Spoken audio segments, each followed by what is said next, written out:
Hello everyone, welcome to your educator YouTube channel. आज के इस वीडियो में हम लोग देखने वाले हैं सेमीकंडक्टर चैप्टर को, जिससे पूरे के पूरे 7 नंबर का क्वेश्चन आपका कल जो टर्म 2 का एग्जाम होने वाला है क्लास 12 का, इसमें आने वाला है। इस 7 नंबर को अगले 15 मिनट के अंदर हम कैसे कंप्लीट कर सकते हैं ताकि इससे जुड़े हुए कोई भी सवाल आ जाए उसका आंसर आप आसानी से कर सकें। चलिए सेशन की शुरुआत करते हैं और ये डेफिनेटली आपको हेल्प करेगा, चाहे आप पहले से पढ़ चुके हैं तो रिवाइज करने में, अगर आपने नहीं पढ़ा है तो चीज़ों को रिकॉल करने में। सेमीकंडक्टर में जब बात करेंगे एनसीईआरटी का बुक निकालेगा, बिकॉज रिवीजन करने के लिए nothing can be better than NCERT.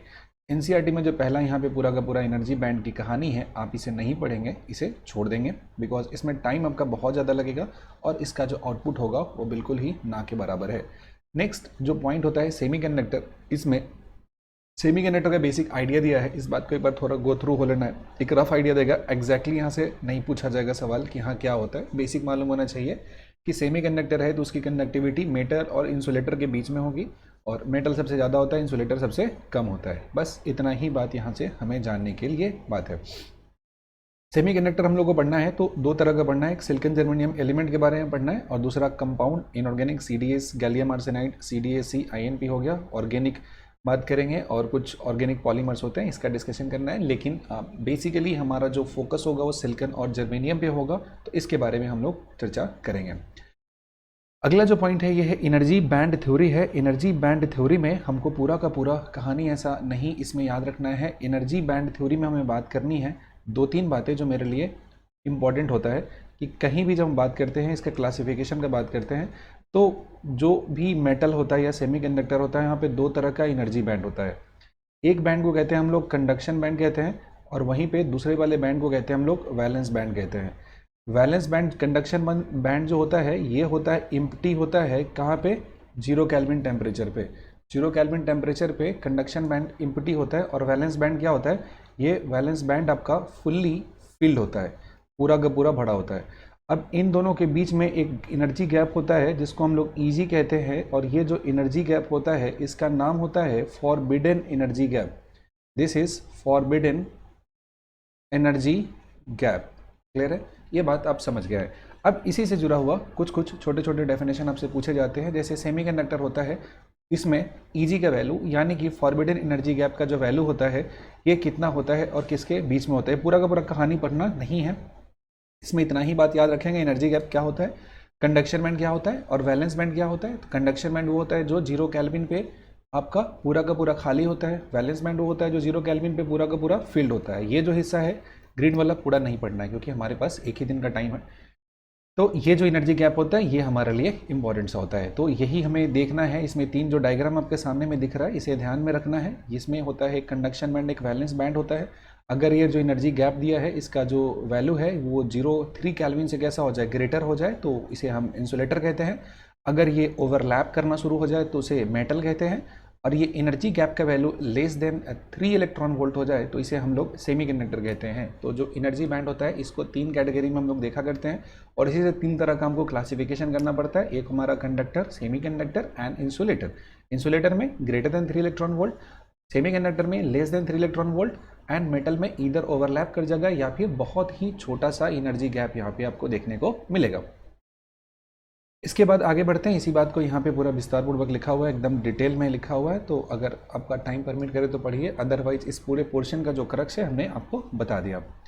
Next point होता है कि सेमीकंडक्टर जो होता है, सेमीकंडक्टर के टाइप्स के बारे में हम लोग को पढ़ना है। सेमीकंडक्टर होता है हमारा 2 तरह का सेमीकंडक्टर देखने को मिलता है। एक सेमीकंडक्टर वो होता है जिसमें हम बाहर से कुछ भी ऐड नहीं किया है, एकदम प्योर सेमीकंडक्टर है, कोई भी इम्प्योरिटी वहाँ पे देखने को आपको नहीं मिल रहा है। तो जब कोई भी इम्प्योरिटी इसमें नहीं होता है तो इसको बोलते हैं हम लोग क्या, इसे हम लोग बोला करते हैं इंट्रिंसिक, इसे बोला करते हैं इंट्रिंसिक। और इसमें कुछ ऐड कर देते हैं तो ये क्या हो जाता है, ये हो जाता है एक्सट्रिंसिक सेमीकंडक्टर होता है। ये 2 तरह का सेमीकंडक्टर होता है। इंट्रिंसिक सेमीकंडक्टर की अगर हम बात करते हैं तो ये हो जाता है इम्प्योरिटी फ्री, इसमें किसी तरह का इम्प्योरिटी नहीं होता है। वहीं पे जो एक्सट्रिंसिक सेमीकंडक्टर होता है ये कैसा होता है, इसमें इम्प्योरिटी ऐड किया जाता है, इम्प्योरिटी यहाँ पे ऐड किया जाता है। तो इम्प्योरिटी ऐड करने से 2 तरह का बनता है, एक एन टाइप हो जाता है और दूसरा क्या हो जाता है, दूसरा पी टाइप हो जाता है। तो there are 2 type of semiconductor, one is N type another is P type. आपसे पूछा जाता है कि एन टाइप और पी टाइप जो सेमीकंडक्टर होता है वो कैसे काम करता है, और जो सेमीकंडक्टर होता है दरअसल में उसमें कैसे कंडक्शन यहाँ पे होता है। तो ये पूरा का पूरा जो वो पढ़ेंगे कहानी यहाँ से यहाँ तक, तो आपको यहाँ पे आइडिया लगेगा कि अगर हम सिलिकॉन की बात करते हैं तो सिलिकॉन की जो वैलेंसी होती है, सिलिकॉन की जो वैलेंसी होती है वो कितनी होती है, 4। इसकी वैलेंसी 4 होती है। तो अगर कोई भी सिलिकॉन है तो ये कैसा बॉन्ड फॉर्म करेगा, तो ये बॉन्ड फॉर्म करेगा कोवैलेंट, बिकॉज 4 जिसका वैलेंसी होता है वो ना ही तो 4 इलेक्ट्रॉन डोनेट कर सकता है और ना ही 4 गेन कर सकता है। ये जो बॉन्ड फॉर्म किया कैसा हो गया, कोवैलेंट हो गया। लेकिन होता ये है कि अगर जब टेम्परेचर आप बढ़ाएंगे तो इसकी वजह से यहाँ पे बॉन्ड टूट जाता है और इलेक्ट्रॉन कैसा हो जाता है, फ्री हो जाता है। तो ये जो सेमीकंडक्टर होता है, सेमीकंडक्टर में जो करंट कैरियर की अगर हम बात करें, बिकॉज करंट बिना किसी कैरियर का फ्लो नहीं करता है, तो करंट कैरियर यहाँ पे 2 तरह का देखने को मिलता है। एक इलेक्ट्रॉन हो जाता है और दूसरा क्या हो जाता है, दूसरा हमारा होल हो जाता है। तो इलेक्ट्रॉन और होल दोनों इस जगह पे अवेलेबल होता है, क्योंकि ये प्योरिटी एकदम इसका हाई है, इसमें कोई इम्प्योरिटी हमने ऐड नहीं किया है। इसमें जितना इलेक्ट्रॉन का डेंसिटी हो जाएगा उतना ही किसका डेंसिटी हो जाएगा, होल का हो जाएगा। और ये दोनों को ही इंट्रांसिक करंट कैरियर कहते हैं। मतलब इलेक्ट्रॉन का डेंसिटी इंटू होल का डेंसिटी बराबर क्या हो जाता है, NI² हो गया। इसे हम लोग लॉ ऑफ मास एक्शन भी कहते हैं, लॉ ऑफ मास एक्शन भी कहते हैं। अब अगर हम चाहते हैं कि जो हमारा सेमीकंडक्टर है वो बढ़िया से इलेक्ट्रिसिटी कंडक्ट करे, इसके लिए इम्प्योरिटी ऐड किया जाता है। इम्प्योरिटी जब ऐड करने जाते हो तो इम्प्योरिटी 2 तरह का होता है, एक होता है हमारा पेंटावेलेंट इम्प्योरिटी और एक होता है ट्राईवेलेंट इम्प्योरिटी। एन टाइप जो होता है ना, इसमें कैसा इम्प्योरिटी ऐड करते हैं, इसमें ऐड करते हैं पेंटावेलेंट इम्प्योरिटी होता है। ये ऐड करने की वजह से क्या होता है, एन टाइप बनता है। और पी टाइप जो बनता है ये ट्राईवेलेंट इम्प्योरिटी ऐड करने से तैयार होता है। पेंटावेलेंट इम्प्योरिटी है तो इसमें क्या हो जाएगा, इसमें इलेक्ट्रॉन जो हो जाएगा ये मेजॉरिटी हो जाएगा, बिकॉज पेंटावेलेंट में 5 में से 4 तो बॉन्ड फॉर्म करेगा और हर एटम एक एक्स्ट्रा इलेक्ट्रॉन छोड़ देगा, इलेक्ट्रॉन की मेजॉरिटी हो जाएगी। वहीं पे पी टाइप में बात करेंगे तो पी टाइप में जो होल हो जाएगा वो होल कैसा हो जाएगा, hole will act as a majority current carrier. ये पॉइंट यहाँ पे काम करेगा। एक हो गया ट्राईवेलेंट हो गया, दूसरा क्या हो गया, तो सेकेंड हो गया अपना पेंटावेलेंट हो गया। 2 बातें क्लियर हो गई। अब इसी के साथ जब हम आगे बढ़ते हैं, अगले पॉइंट की तरफ बढ़ते हैं, तो वो होता है कि ये जो ट्राईवेलेंट और पेंटावेलेंट है इम्प्योरिटी, ये कभी कभी ना डायरेक्टली नहीं लिख के कुछ एलिमेंट का नाम लिख देता है, उससे इसको आपको रिलेट करना पड़ता है। तो सेमीकंडक्टर में जब बात करेंगे तो कुछ ट्राईवेलेंट जैसे एल्युमिनियम हो गया, पेंटावेलेंट जैसे फॉस्फोरस हो गया, तो ये जो एग्जाम्पल है इसके तौर पे इसको याद रखेंगे तो आप इसको आसानी से बना सकते हैं। ये जो आपके पास डायग्राम दिया हुआ है इसको ध्यान में रखना है। एक जो सेमीकंडक्टर है उसके स्ट्रक्चर बताया गया है, जिसमें जो उसका 4 वैलेंसी है वो फुलफिल हो रहा है। सिलिकॉन और जर्मेनियम दोनों की बात करेंगे तो 4 उसमें वैलेंसी होता है, कोवैलेंट बॉन्ड होता है और इसमें जो डॉट है वो बॉन्ड इलेक्ट्रॉन को डिनोट कर रहा है। टेम्परेचर बढ़ने से यही टूट जाता है और इलेक्ट्रॉन फ्री हो जाता है और फ्री होने से आपके सर्किट में कंडक्शन करता है। याद रखना है कि करंट कैरियर के तौर पे यहाँ पे इलेक्ट्रॉन और होल दोनों काम करता है, इसलिए जो नेट करंट होता है वो इलेक्ट्रॉन का करंट प्लस होल का करंट दोनों को ऐड करने से मिल जाता है। प्रोसेस जो होता है कि जनरेशन की बात करेंगे, कंडक्शन इलेक्ट्रॉन एंड होल्स, ये साइमल्टेनियस प्रोसेस है। और रिकॉम्बिनेशन भी है जहाँ पे इलेक्ट्रॉन और होल रिकम्बाइन करते हैं, एक दूसरे को न्यूट्रलाइज करते हैं, एक ही साथ में करता है। और एक कंडीशन आता है इक्विलिब्रियम, जहाँ पे दोनों का दोनों क्या हो जाएगा, बराबर हो जाएगा। देखो साइट ऑफ मिसिंग इलेक्ट्रॉन होता है, वहाँ पे क्या हो जाता है, होल हो जाता है। और होल का क्योंकि साइट ऑफ मिसिंग इलेक्ट्रॉन है तो इसका चार्ज हम लोग पॉजिटिव एज्यूम करते हैं। और इलेक्ट्रॉन के बारे में हम जानते हैं कि चार्ज कैसा होता है, नेगेटिव होता है। तो यहाँ से इलेक्ट्रॉन बाहर निकल गया, अब इस जगह पे क्या होगा, यहाँ से इलेक्ट्रॉन जंप करके इस साइड 1 पे गया और जहाँ से इलेक्ट्रॉन आया है वहाँ पे वैकेंसी क्रिएट हो गया, मतलब उस जगह पे होल हो गया। ये बात आप समझ गए। अब यहाँ पे होता है एक डोनर लेवल होता है और एक एक्सेप्टर लेवल होता है। इम्प्योरिटी के टर्म में अगर बात करेंगे, इंट्रांजिक सेमीकंडक्टर की हम बात करते हैं तो 0 केल्विन में बिहेव करता है इंसुलेटर की तरह, क्योंकि 0 केल्विन पे सारा का सारा इलेक्ट्रॉन कहाँ पे होता है, तो सारा का सारा इलेक्ट्रॉन वैलेंस बैंड में होता है। And there is no electron in case of conduction band, यहाँ पे कुछ भी नहीं होता है। लेकिन टेम्परेचर जैसे ही बढ़ाते हो तो वैलेंस बैंड से कुछ इलेक्ट्रॉन जंप करके कंडक्शन बैंड में चला जाता है, तो वैलेंस बैंड होता है, यहाँ पे क्या जनरेट हो गया, यहाँ पे होल जनरेट हो गया और जहाँ पे इलेक्ट्रॉन गया है इस जगह पे एक्सेस ऑफ इलेक्ट्रॉन हो गया। Now you are having both electron and hole, और ये जो आपका सेमीकंडक्टर दिया है ये कंडक्ट करना शुरू कर देगा बहुत ही आसानी से। तो ये था हमारा सेमीकंडक्टर के बारे में। नेक्स्ट पॉइंट है हमारा ये एक्सट्रिंसिक सेमीकंडक्टर होता है। एक्सट्रिंसिक सेमीकंडक्टर क्या होता है कि सेमीकंडक्टर जो दिया है नॉर्मल सा, उसमें बहुत छोटे अमाउंट में इम्प्योरिटीज जब ऐड कर देते हैं तो उसे हम लोग क्या कहते हैं, उसे हम लोग एक्सट्रिंसिक सेमीकंडक्टर कहते हैं और इम्प्योरिटी सेमीकंडक्टर कहते हैं। इसमें बनता है इम्प्योरिटी ऐड करने की वजह से। अब जो इम्प्योरिटी का एटम ऐड करते हैं इसको कहते हैं हम लोग डोपिंग, इस प्रोसेस को कहते हैं। और इम्प्योरिटी जिसका हम ऐड करते हैं उसको डोपेंट कहते हैं। मतलब प्रोसेस डोपिंग, जिसको ऐड किया वो डोपेंट, और जो सेमीकंडक्टर बन गया प्योर में ऐड करने से उसे इम्प्योर कहते हैं या फिर एक्सट्रिंसिक सेमीकंडक्टर कहते हैं। जो इम्प्योरिटी का प्रोसेस होता है यूज़ करते हैं डोपिंग में, वो दो होता है, एक ट्राईवैलेंट सिलिकॉन का काम कर सकता है या फिर जर्मेनियम, दोनों में से कोई यूज़ कर सकते हैं। दूसरा होता है पेंटावैलेंट यूज़ करेंगे, जैसे आर्सेनिक हो गया, आपका एंटीमनी हो गया, फॉस्फोरस हो गया, ये सब कैसा हो गया, पेंटावैलेंट। वहीं पे ट्राईवैलेंट की बात करेंगे तो इंडियम है, बोरन है, एल्युमिनियम है, इस तरह के एलिमेंट्स को ऐड करते हैं तो ट्राईवैलेंट इम्प्योरिटी वहाँ पे जाता है। अब देखने वाली बात यह है कि जब पेंटावैलेंट ऐड करते हैं तो इसके पास 5 इलेक्ट्रॉन है, तो 4 इलेक्ट्रॉन बॉन्ड बनाया, 5वां फ्री हो गया, तो पेंटावैलेंट क्या करता है, इलेक्ट्रॉन डोनेट करता है। और इलेक्ट्रॉन डोनेट करने से जो सेमीकंडक्टर बनता है वो कैसा होता है, एन टाइप होता है।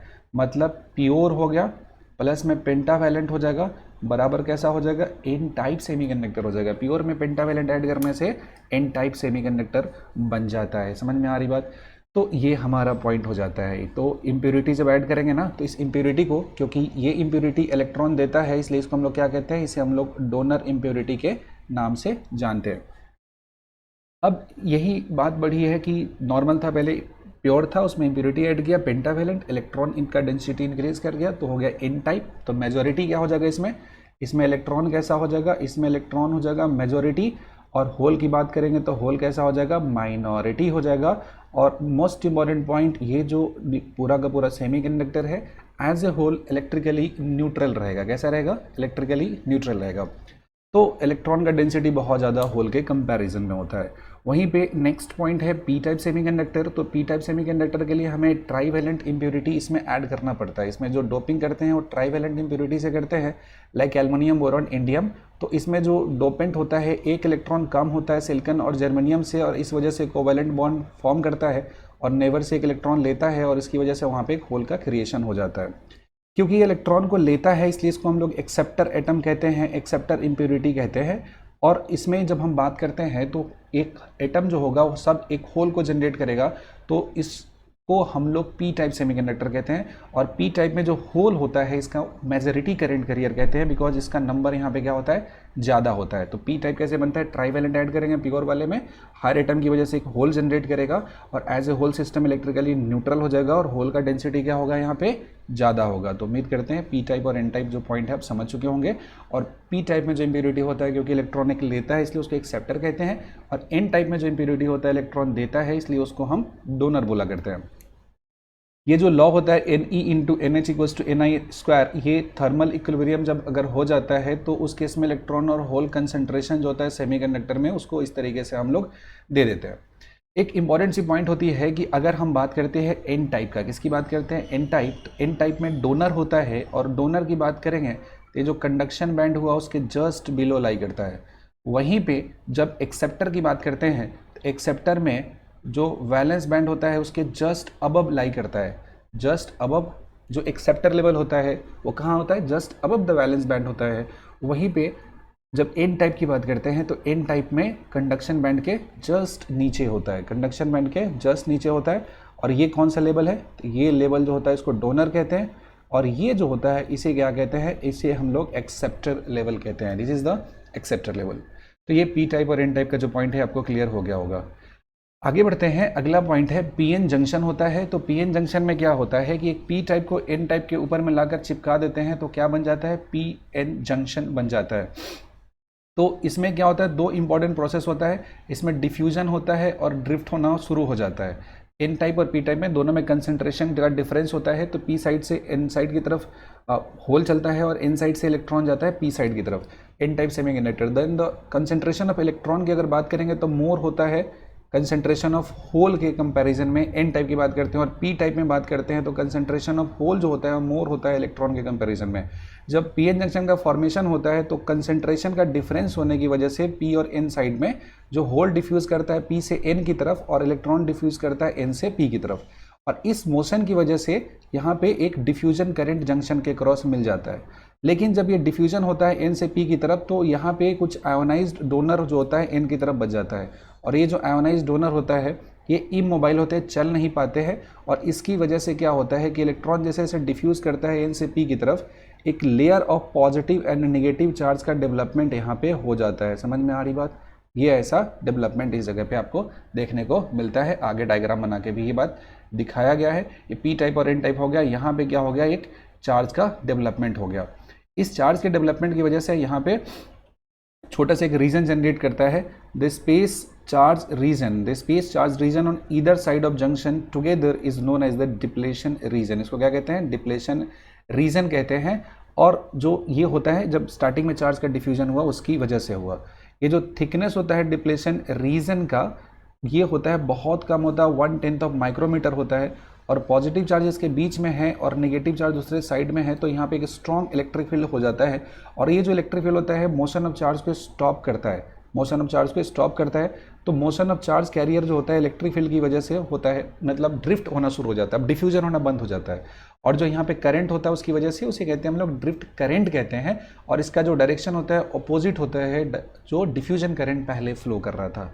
ये मेरा पीएन जंक्शन हो जाता है, इसको कहते हैं हम लोग पीएन जंक्शन होता है। और डिप्लेशन रीजन के क्रॉस जो पोटेंशियल डिफरेंस आपको देखने को मिलता है इसे हम लोग क्या कहते हैं? तो इसे हम लोग बैरियर पोटेंशियल कहते हैं। This is known as the barrier potential. ये सेमीकंडक्टर डायोड होता है। सेमीकंडक्टर डायोड को इस तरीके से डिनोट करते हैं, इधर में पी साइड, इधर में एन साइड, बीच का जो रीजन ये डिप्लेशन हो गया। और इसी को सिंबॉलिकली अगर डिनोट करना है तो ऐसा एरो की तरह डिनोट करेंगे और एन हो जाएगा।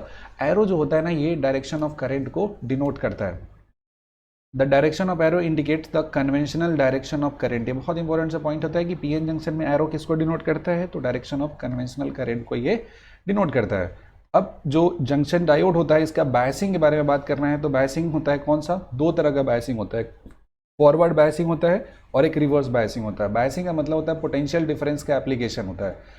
फॉरवर्ड बायसिंग में क्या होता है कि जो पी साइड होता है ना, पी साइड को हायर पोटेंशियल पे रखते हैं और एन साइड को लोअर पोटेंशियल पे रखते हैं। तो इस वजह से क्या हो जाता है, फॉरवर्ड में जो डिप्लेशन लेयर है ना इसका थिकनेस यहाँ पे घटना शुरू हो जाता है, रेजिस्टेंस जो होता है इसका डिक्रीज होना शुरू हो जाता है, और इसमें फॉरवर्ड डायरेक्शन में जो करंट होता है वो धीरे धीरे बढ़ जाता है। तो फॉरवर्ड जो बायस होता है इसको माइनॉरिटी कैरियर इंजेक्शन कहते हैं। ध्यान से सुनना, बात बहुत ही इंपॉर्टेंट है। फॉरवर्ड बायस की अगर हम बात करते हैं तो इसको बोलते हैं हम लोग माइनॉरिटी कैरियर इंजेक्शन, क्योंकि माइनॉरिटी को मूव करने के लिए फोर्स करता है।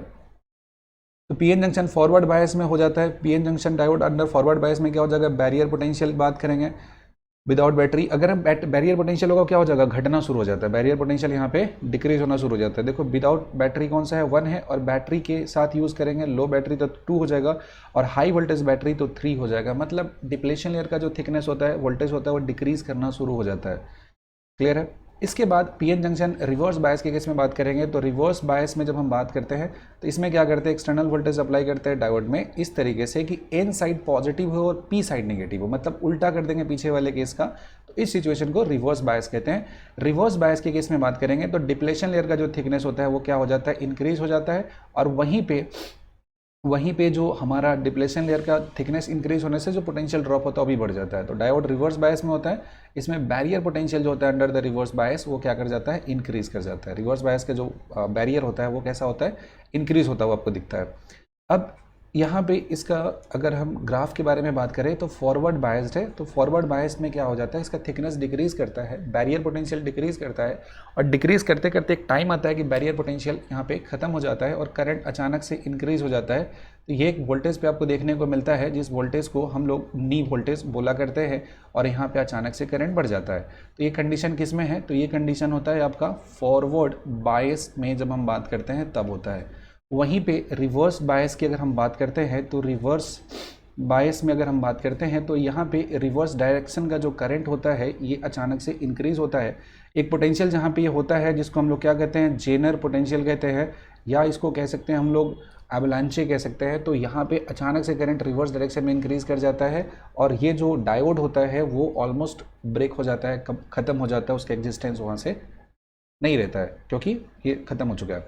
अब बात करेंगे, एक बहुत स्टैंडर्ड सा डेटा है कि जो वोल्टेज होता है उसको कहते हैं थ्रेशोल्ड वोल्टेज। जहाँ पे ऐसा होता है ये 0.2 वोल्ट होता है जर्मेनियम के लिए, 0.7 वोल्ट होता है सिलिकॉन डायोड के लिए। डायोड अगर रिवर्स बायस केस में है तो करंट जो होता है ना बहुत स्मॉल होता है और कांस्टेंट होता है, लेकिन जैसे ही चेंज करेंगे रिवर्स जो सैचुरेशन करंट है वहाँ पे आके ख़त्म हो जाता है। अगर वेरी हाई रिवर्स बायस करेंगे तो ब्रेक डाउन हो जाएगा और करंट सडनली इंक्रीज़ कर जाता है। और जो डायोड होता है इसके बारे में हम लोग आगे बात कर रहे हैं कि कैसे ये इंक्रीज़ करता है, इसको क्या कहते हैं। डायोड ओम्स लॉ को फॉलो नहीं करता है। इसका जो रेजिस्टेंस होता है वो कैसा होता है, रेजिस्टेंस इसका होता है डायनेमिक होता है, ये बदलते रहता है, चेंज करते रहता है। नेक्स्ट होता है डायोड का एप्लीकेशन होता है। डायोड के एप्लीकेशन में एज ए रेक्टिफायर बात करते हैं तो रेक्टिफायर दो तरह का होता है, एक हाफ वेव रेक्टिफायर होता है, फुल वेव रेक्टिफायर होता है। हाफ वेव रेक्टिफायर होता है ना वो इसमें सिर्फ और सिर्फ पॉजिटिव हाफ साइकिल के लिए ही फॉरवर्ड करता है, निगेटिव के लिए बात नहीं करता है। हाफ वेव रेक्टिफायर में दो डायोड, एक डायोड होता है हाफ वेव में, एक डायोड सिंपल सा, एक डायोड जब फॉरवर्ड बायस्ड हो गया पॉजिटिव तो यहाँ पे आउटपुट दिया पॉजिटिव, नेगेटिव में रिवर्स तो दिया नहीं, फिर पॉजिटिव हुआ तो फिर आ गया पॉजिटिव। तो हाफ वेव रेक्टिफायर सिर्फ पॉजिटिव हाफ साइकिल में देता है, मतलब सिर्फ और सिर्फ पॉजिटिव हाफ जो एसी का होगा उसी के लिए डीसी आपको आउटपुट देगा, लोड के क्रॉस देगा, अदरवाइज नहीं देगा। इसमें और याद रखिएगा कि अगर इनपुट का फ्रीक्वेंसी एफ दिया है तो आउटपुट का भी फ्रीक्वेंसी कितना हो जाएगा, एफ हो जाएगा, नथिंग एल्स। इतना ही पॉइंट याद रखना है। दूसरा होता है full wave rectifier. Full wave rectifier में क्या होता है कि दो डायोड लगा होता है, एक डायोड D1 हो गया, दूसरा डायोड D2 हो गया। और अगर यहाँ पे कुछ इनपुट हम अप्लाई कर देते हैं तो ये अगर D1 फॉरवर्ड है तो D2 रिवर्स हो जाएगा और D2 फॉरवर्ड है तो D1 रिवर्स हो जाएगा। मतलब गिवन मोमेंट पे इस D1 और D2 में एक डायोड आपका काम करता ही रहेगा फॉरवर्ड में। अगर ये पॉजिटिव है तो ये निगेटिव है, मतलब D1 फॉरवर्ड होगा D2 रिवर्स हो जाएगा। तो हमेशा अल्टरनेट मैनर में एक फॉरवर्ड और एक रिवर्स होगा, तो आउटपुट आपको ऑलवेज मिल जाएगा। एक और ध्यान देने वाली बात है, इनपुट का फ्रीक्वेंसी अगर एफ होता है तो आउटपुट का फ्रीक्वेंसी डबल हो जाता है। आउटपुट का फ्रीक्वेंसी कैसा हो जाता है, डबल हो जाता है। अब इसमें देखते हैं कि जो रेक्टिफायर है वो करता क्या है। दरअसल में प्लस माइनस वाला चेंज हो रहा है तो ऑल्टरनेटिंग है, और यहाँ पे सिर्फ और सिर्फ प्लस आ रहा है तो इसको क्या बोलते हैं, डायरेक्ट है। ऑल्टरनेटिंग को डायरेक्ट में कन्वर्ट करने के लिए जिस डिवाइस का इस्तेमाल करते हैं उसे हम लोग क्या कहते हैं, रेक्टिफायर कहते हैं। लेकिन जो आउटपुट मिला है उसमें थोड़ा बहुत चेंज हो जा रहा है, और ये जो वेरिएशन हो रहा है यहाँ पे, क्योंकि डायरेक्ट करंट होता है तो कैसा होता है, इसका ग्राफ कांस्टेंट होता है ना, लेकिन हमें ये कांस्टेंट ना मिलके कैसा मिला है, फ्लक्चुएटिंग मिला है। तो उस फ्लक्चुएशन को हम लोग क्या बोला करते हैं, उसे हम लोग रिपल कहते हैं। ये प्योर डीसी में कन्वर्ट करने के लिए हम लोग आगे कुछ करेंगे इस रिपल को रिड्यूस करने के लिए।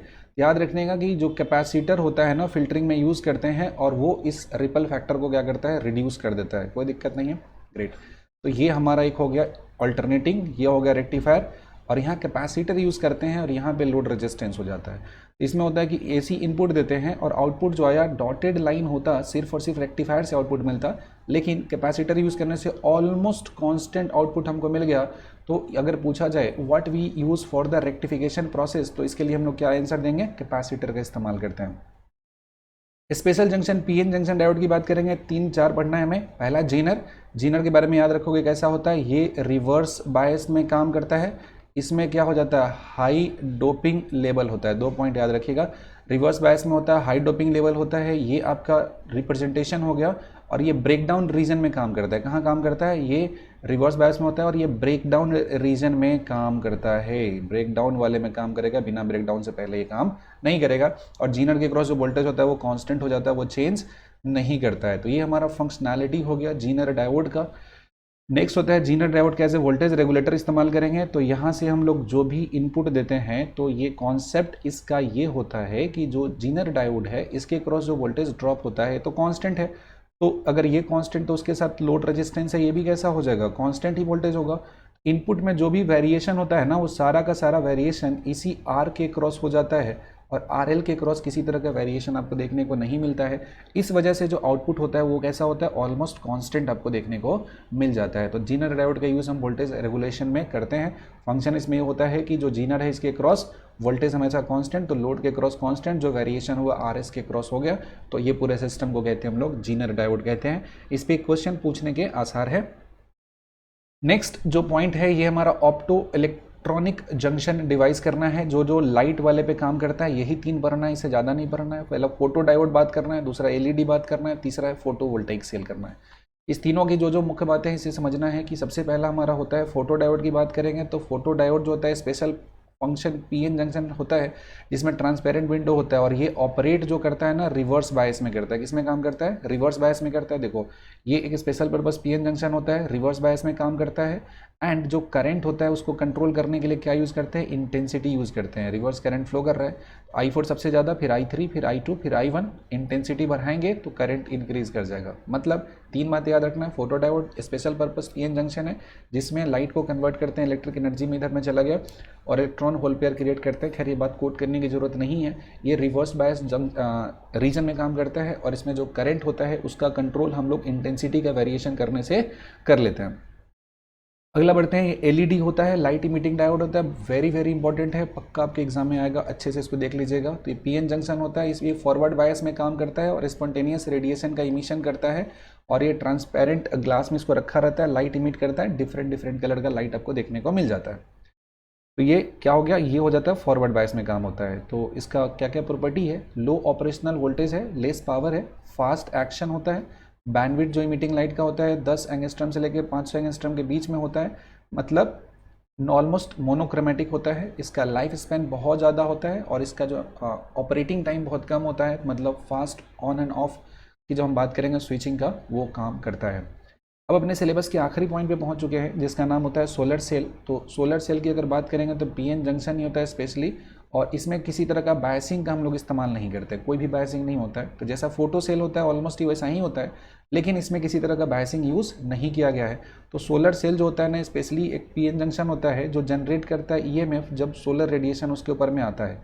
इसका काम करने का तरीका ऑलमोस्ट फोटोवोल्टेइक सेल टाइप का है, फोटो डायोड की तरह है, लेकिन सिर्फ एक चीज़ है कि इसमें किसी एक्सटर्नल बायस की ज़रूरत नहीं होती है, बाहर से कोई पोटेंशियल डिफरेंस अप्लाई यहाँ पे नहीं करना होता है। तो ये हमारा होता है फोटो, ये हमारा हो जाता है सोलर सेल हो जाता है। तो इसका एक कैरेक्टरिस्टिक्स डायग्राम यहाँ पे देख लेना है कि ओपन सर्किट वोल्टेज सबसे ज़्यादा होता है और शॉर्ट सर्किट करंट सबसे ज़्यादा होता है, और ये वेरिएशन होता है इसका ग्राफ का जिसको IV कैरेक्टरिस्टिक्स कहते हैं, और ये जो सिस्टम होता है इसको हम लोग फोटोवोल्टेइक सेल कहते हैं। तो अगर इतना पॉइंट आपको याद रहता है तो यहाँ पे जो सेमीकंडक्टर का पोर्शन है उससे सारे सवाल आपके बन जाएंगे बहुत ही आसानी से।